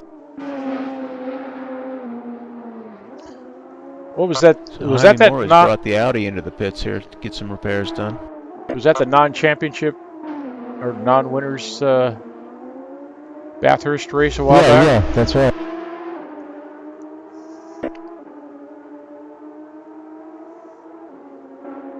Yeah, he put. Yeah, on board with Salem now. We'll see where the relative strength of this Corvette is. I'm sure Brad's going to have a bit of the 4GT would naturally have a little bit of advantage in the handling sections, but I think the Corvette's going to have an advantage on the straights where it may come in handy here. And you can see him kind of closing up the gap here as you get down near the end of the straight. So he's going to have to be a little closer than that, but not sure if he's just got less wing on or if just the Corvette is naturally a little slipperier, got a little better top end. But you can see that how much he's made up there just down that long straightaway.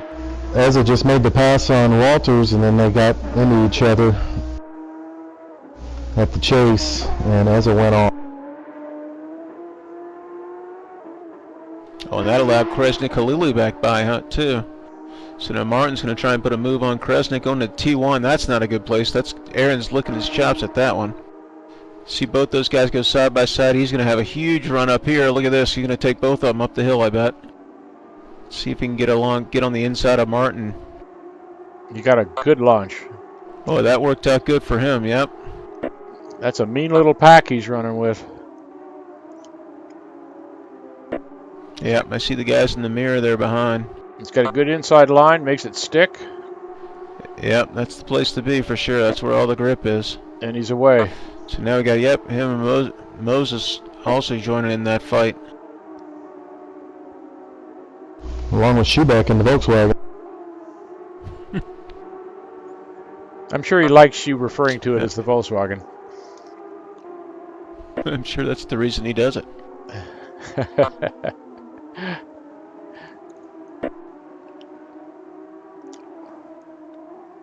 Maybe it's a Mustang chassis. Yeah, Andrew Werner is latching onto the back of this battle as well. I get the feeling Andrew's got some aero damage, though. That corner, he ran a little wide through that top of the hill corner. Normally you can take that flat with no problem. I got a feeling Andrew got a little tangled up there in that first lap melee. He's in survivor mode now, just going to get to the finish hopefully. But still latched onto a pretty competitive group here, so don't count anything out.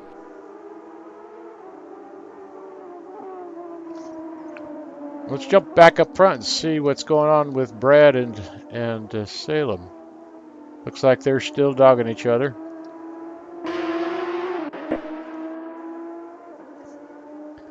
Brad seems to really open Martin Walters takes it wide there. He missed the corner at the end of the back straight. Now both Kresnik Halili and Chris Moses are going to make the pass. Chris is going to go side by side with him, but I think he's going to have the inside. It's not going to be much to be done there. He's not giving up yet, though. But that's going to put Schubeck in position to get a run on him here in the T1. Nope, they're going to take it here and see if Thomas can unleash the power of that Bentley up the hill.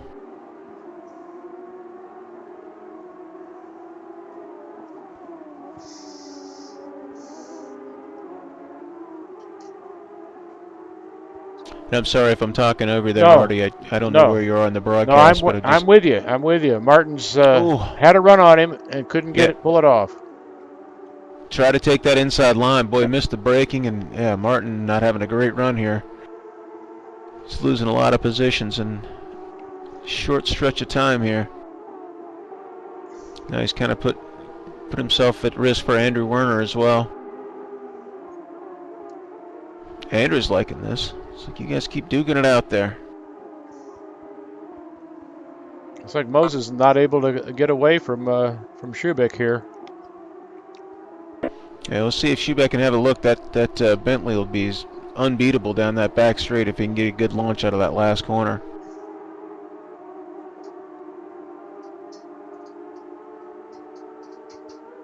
Sorry if we're missing the leaders here, guys, but this is a pretty intense battle. And I'll tell you, Barrett Rolfe has got himself back together here too. He's right behind Andrew Werner, and you know he qualified third, so he's going to be looking to make his way back up after that first lap incident.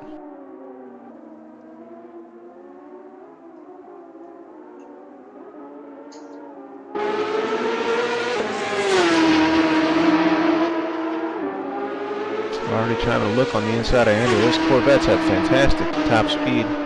Although again, I think Andrew's got some aero damage. Oop, John Houston has just had an off. Yeah.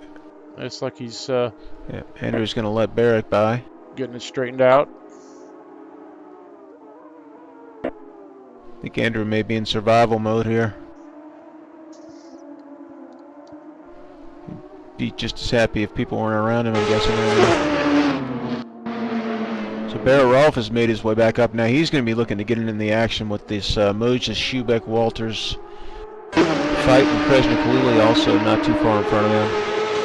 Well, look at Aaron Parsons now. Aaron Parsons has done a lap in the 202s. He and Ronny Nunez, John Ludden has done a 202 as well, but Aaron Parsons showing great pace. We knew he was quick. That mistake in turn one and cost him in qualifying, but he's shown talk about a veteran move. All right, Exactly. you guys just bang it around there, and I'll just make my way up the inside, and off I'll go. Yeah, no substitute for good situational awareness when you're running in an angry pack.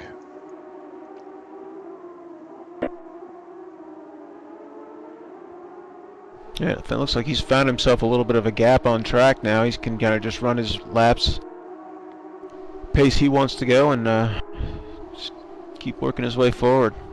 So he's lost touch with that leading group of Maris and Montgomery and Ludden, but considering where he started, I'd say 6th place is a good place to run. Uh-oh, Felipe Tirana is out of the race.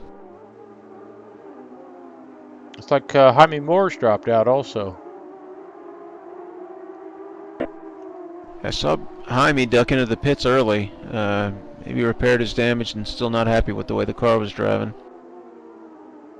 Yeah, we should mention this is a sprint race qualifying for next week. No pit stops. They have plenty of fuel. And did you guys notice what tires they're on generally? I believe everyone was on mediums, although I think Salem might be on softs. Might explain his progression through the field here. We'll see if that comes back to haunt him. Salem seems to be a big fan of now in Assetto Corsa of trying some alternate tire strategy. I know he did that in the fun race last week. He did a shorter stint on softs, then a longer stint on hards. So maybe he figured out the Corvette, a track like Bathurst, can handle 14 laps just fine on the soft tires. We'll see if his pace starts to fall off, but right now Aaron Parsons' best lap is a second faster than Salem's best lap. Not always indicative of ultimate pace, but Aaron is not far behind. So we'll see if Salem's tires start to fall off. We may see Aaron making it up another place here. Salem seems to have fallen a little bit off of Brad Maris. Yeah, we got a tight one here between Matt Taylor and Snowden.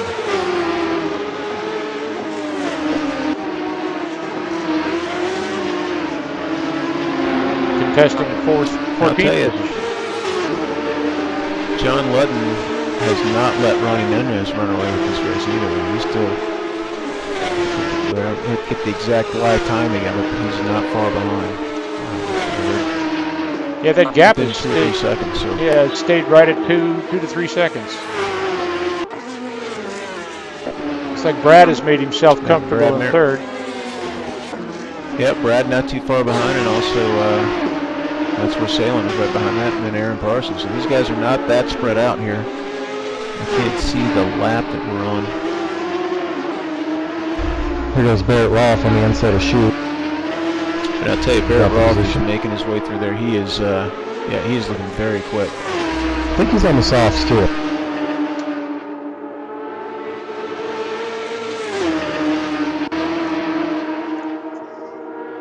Yep, I think you're right. Yep. The yellow rim tire on my cap. I think you're correct, sir.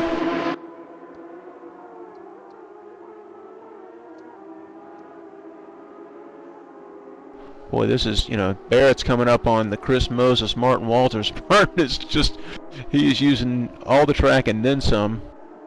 Gonna have to go defensive here. Chris is gonna have a run up the outside into turn 2. Barrett Rolfe also right behind this group. Let's see what he no place decides to go. do.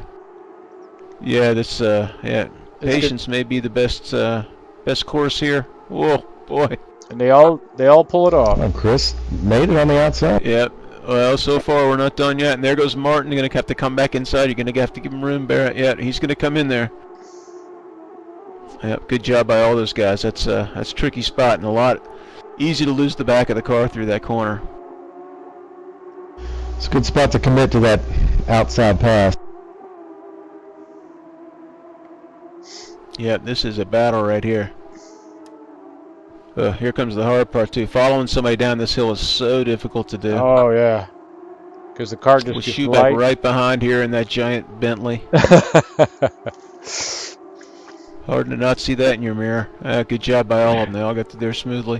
What a nightmare. Schubeck and a Bentley behind you. Well, here we go now. A good run down here. Barrett's had great top speed down on the straights. Looks like the Corvettes are running maybe some low downforce or just got good speed, but he's going to have a great run here on the question is, where's Martin going to give him space to try it? Yeah, he's going to get to the inside. Look, he's got Barrett's going to get position. this pass made.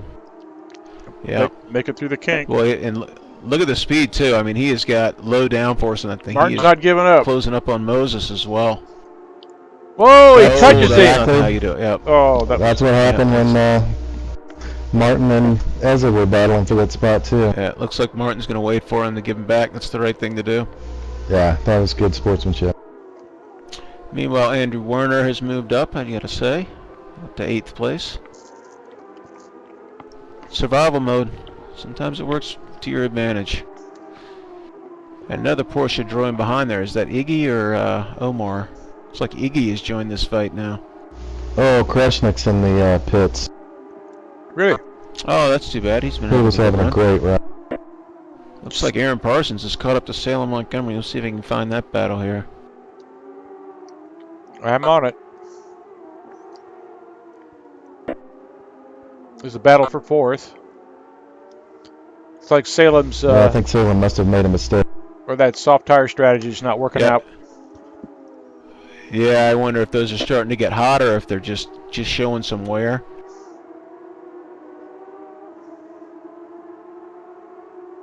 Yeah, we knew Aaron was going to be quick. You can see just how much time that cost him, that T1 mistake. I mean, his best lap's already been, what, more than half a second quicker than what his qualifying lap was. So let's see if he can get the run here. I think Salem's running pretty low downforce, but that Lamborghini, I'm on board with Salem, and that thing just looks evil in the mirror. Here comes Ezra. He's going to get down to the inside. I think he's going to get this done pretty easily. See if Salem just... Yeah, that's a smart thing to do. That battle was lost long before the corner, so smart thing to do, just fall him behind and see what you can make of it. The question is, can Aaron get up to Brad for 3rd place? Boy, that'd be impressive.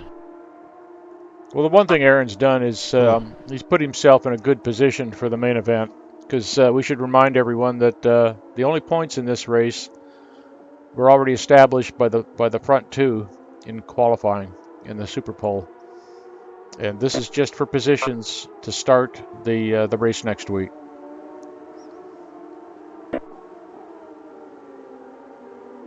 Can anybody see what lap we're on?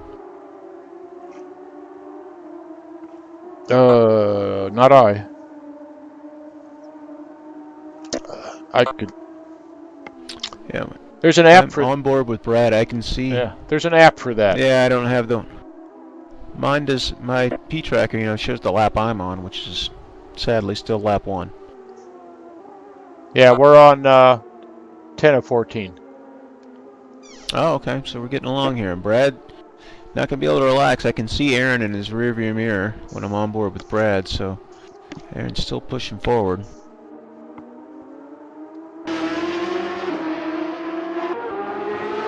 Meanwhile, it looks like Ronny Nunez has opened up that gap to John Ludden just a little bit. It's definitely more than it was before. Still got him in sight, so Ronny can't make any mistakes, but it's at least comfortable now. Oh, Sergio just had a little crash. He's back up to speed.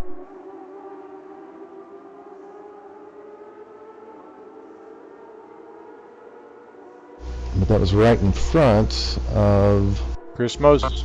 Moses and Schubert.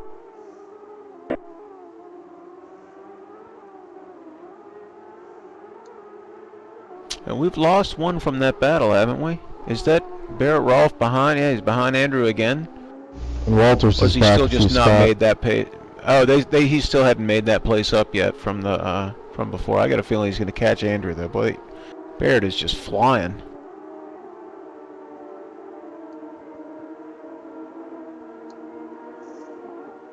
He's really got that Corvette trimmed out. I mean, he's making up so much time on the straights here. Andrew's got to see if he can work his way past Sergio. Sergio, very gentlemanly. It's the right thing to do. Well, it's no part of that.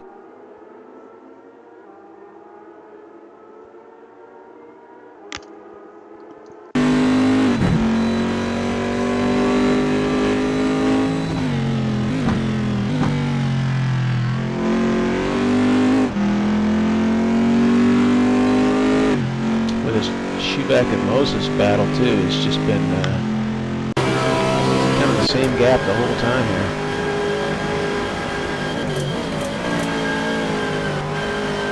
Moses is wide. Chris really wide there. Yep, that's going to be yeah, it's going to be tough. No place to go. Side here. Yep. No place to go. Yeah, and even if he can get a good launch, and yeah, Moses may be running out of grip here, but even if he gets a better launcher, there's no way to pass in this section. Well, he had a bad line because he was on the inside. All you can do is annoy him. Yeah. This is good stuff.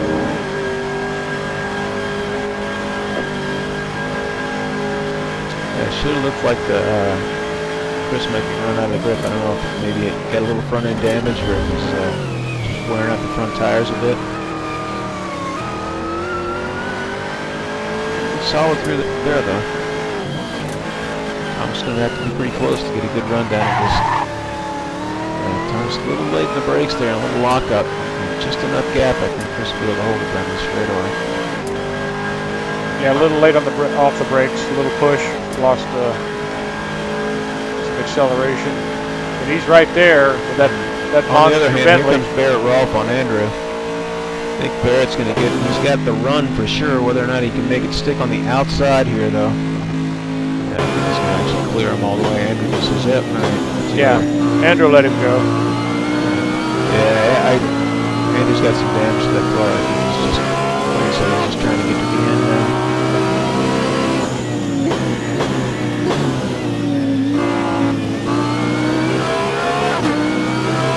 Andrew's going to keep it interesting. Yeah, I think he'd probably be happier if Barrett would just drive away from him.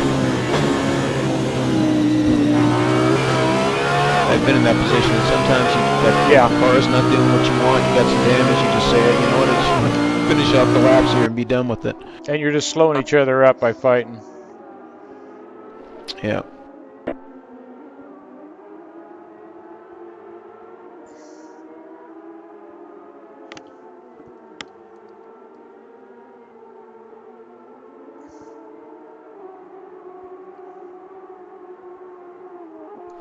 Yeah, Thomas has got, I mean, he looks like he's driving really well in this Bentley. It's such a big car and so, I'm sure not easy on tires, even with only 14 laps, but if he can clean it up and get a good exit out of just a couple of these corners, it looks like he might be a little quicker than Chris, but he seems to always catch him at the wrong place to make a pass. Looks like we're running lap 12. That's right. Yeah, look at how he's just closes down this gap coming down the hill. So we just got 2 to go here. Needs to get a good launch out of this corner, and I think he might have a run on him. Just He's a little gotta wide. That Bentley's so big and heavy, it's just impossible to get that thing turned, it looks like. Yeah.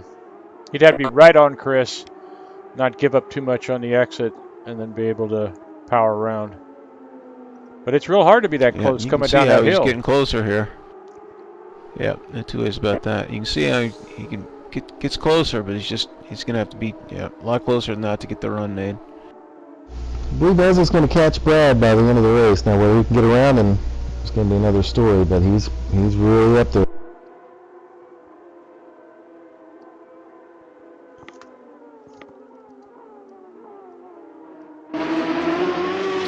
Sorry if we're missing some battles here. I'm sure there are some, but it's for first-time broadcasters, it is proven quite challenging. A lot more respect for the previous broadcasters trying to figure out how to find your way through all the cars and drivers. Just not easy to scroll through.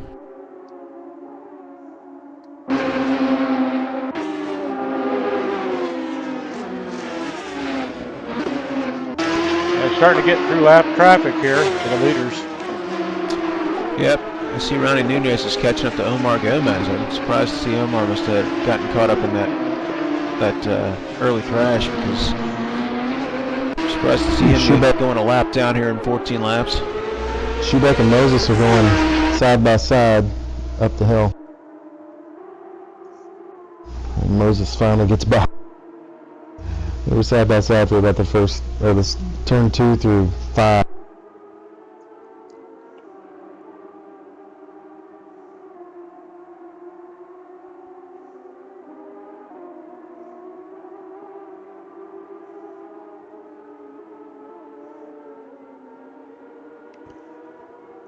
Looks like Ezra must have made a mistake because he's got a little bit bigger gap to Brad. Yeah, that's going to be hard to make up in one lap to go. I think Ronnie's starting his final lap now. Good set. Yeah, Salem is quietly driven around. Uh-oh, Chris Moses under pressure. Thomas is alongside.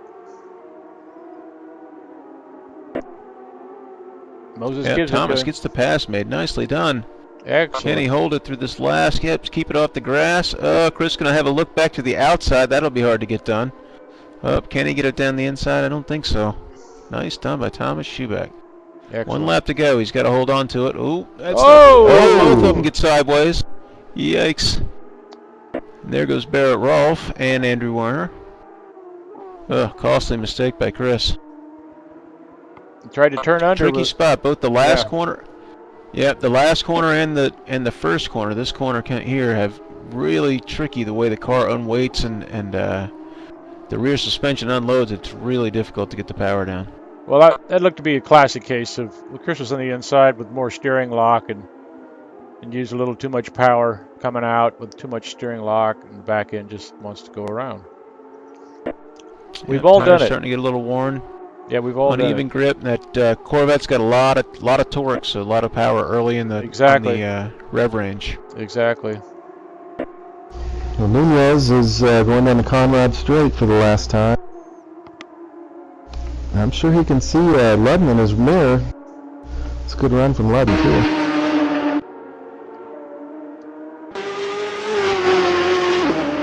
Picking up our leader here. Martin Walters seems to be in a battle no matter where he goes. He's down in 14th now, but he's got Tepper Snowden under pressure. Last turn for Ronny Nunez. The checkers for Ronny. Ronny Nunez in first. John Ludden takes second. Brad Marys takes third. Ez is back here somewhere.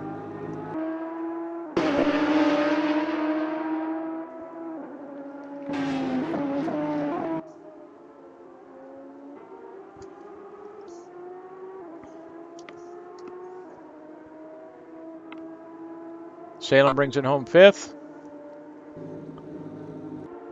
Thomas Schubeck is on his way to a very well-earned fifth.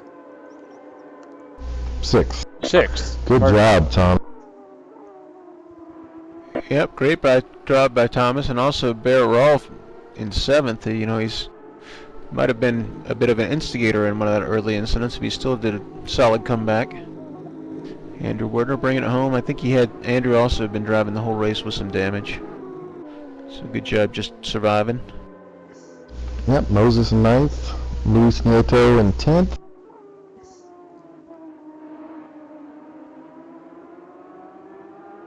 Yeah, we haven't seen much of Matt Taylor tonight.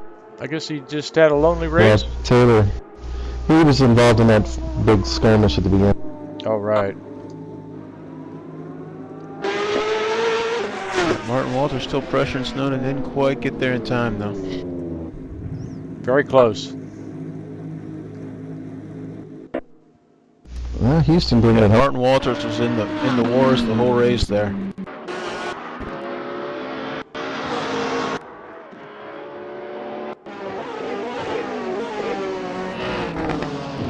Ivan looks like his connection cleared up.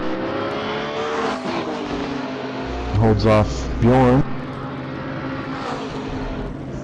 Oh, I guess he was a lap behind Bjorn. Mike Grachik's going to bring it home 18th, but that's unfortunate. He had a good qualifying run. He was looking solid. Must have had some problems there as well, and they're not even going to let him finish. What a slap in the face at the end. Really? Well, there you have it, guys. Yeah, they need to figure that.